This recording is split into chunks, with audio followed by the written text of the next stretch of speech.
So Persona 5 is really good, but in really weird ways. I noticed something when I was playing it that's kind of always been in the back of my head during certain games, and it has to do with the way RPGs treat their characters. A sign of any well-told story is that it makes you emotionally invested in its characters, but there's a way these games handle that dynamic between them that feels unique to video games. If you've ever spent any time playing RPGs, you may have noticed that they tend to have a lot more playable characters than most other games. Not all RPGs are like this. Games like Legend of Zelda, The Witcher, and Assassin's Creed still only give you one character to interact with the larger world. But games that follow in the footsteps of Final Fantasy, Legend of Dragoon, or anything from BioWare tend to feature a whole cast of playable characters. Most of these games still have a protagonist, that is to say, one specific character that you navigate the world with and are supposed to identify with. You should see something of yourself in this person. If the writer has done their job, you should be upset when somebody insults them and happy when they achieve one of their goals. This is the same whether you're playing as Link or Cloud. Single-controlled character games can also feature large casts. Not being able to control them doesn't stop you from being able to spend time with them, work together, bond, and even pursue romantic relationships. But the dynamic is different because you aren't responsible for these characters. What happens to them is scripted, and therefore, it's out of your control. In games where you control multiple characters, your protagonist is always the leader. They have to be in order for the player to be the one making the decisions. It wouldn't make narrative sense for you to be in charge of the party's actions if the character you're supposed to be identifying with doesn't share in that responsibility. The effect that this dynamic creates on us as the player is what makes this so interesting. It not only brings us closer to our protagonist, but the team members as well. And writers have realized this.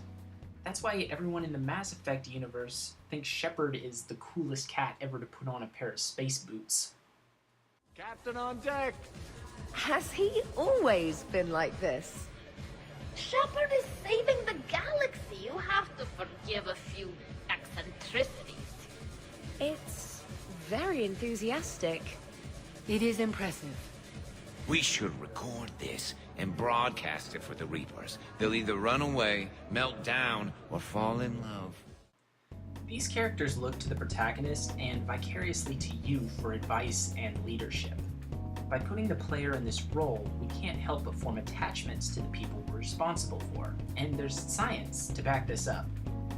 In 1951, a British psychologist named John Bowlby pioneered a field of study called attachment theory. It explained why infants form strong bonds with their caregivers. Basically, they experience anxiety whenever they're separated from their parents as part of an evolutionary survival instinct. In the 1980s, this was expanded on to explain adult relationships and how strong bonds form quickly when one person is responsible for another's well-being. I doubt many game developers had early 20th century psychology in mind when they came up with the idea to form player-controlled parties. It's a lot more likely the idea was commandeered from the already existing tabletop games like Dungeons & Dragons, but the effect is still the same. Because these side characters spend nearly all their time depending on the player character, it gives the writers an excuse to make them confide in the protagonist quickly. They tell you their backstories, admit to their fears and weaknesses, and quickly grow to trust you. This is good formula for developing a strong emotional attachment between the player and the cast. Lots of games do it, and Persona leans into it hard. But they have a slightly different playstyle from most RPGs. Your time in Persona 5 is split between two different game modes. There's the dungeon crawler where you fight shadows as the Phantom Thieves, and then there's the life simulator where you go to high school, work part-time jobs, and hang out with your friends.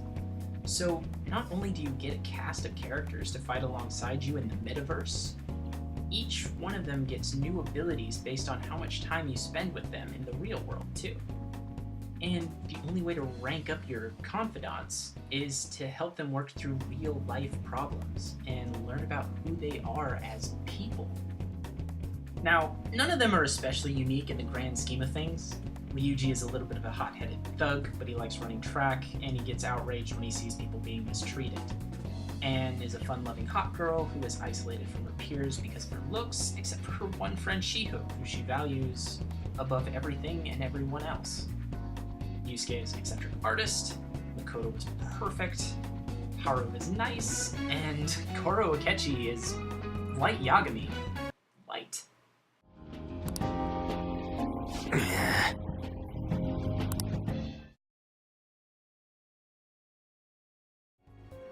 But you don't need them to be complex on their own, because the best thing about Persona 5 is that these characters don't exist in a vacuum.